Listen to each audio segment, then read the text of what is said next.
qaychilik Bongo izotermiya mashinamizdan so'raganlar bor edi. 4 ta topib qo'ydik. Xudo xolasa mashinamiz 2025-yil atiga 2000-3000 kilometr masofadan bosib o'tgan. Kraskalari absolutni toza.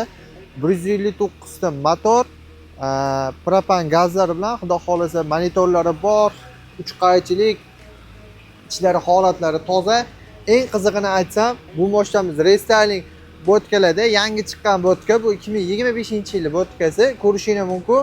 Neobichniy qilib signalizatsiyalargacha qo'yib, ichki holatlari, mashina ichlari haqiqiy yuk mashina, zavodskiy shunaqa chiqqan. Ustiga tayinlanmagan, hali salafonlargacha olinmagan.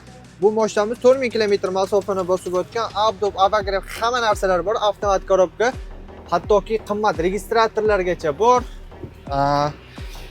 Bu mashinamiz 2025-yil. Bu mashinamiz ham bor. Bu ham yuk mashinasi.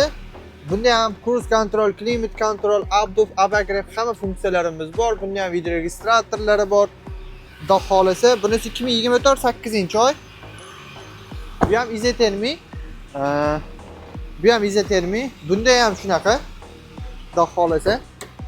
Inshaalloh bu mashinamiz 3000 kilometr masofani bosib o'tgan.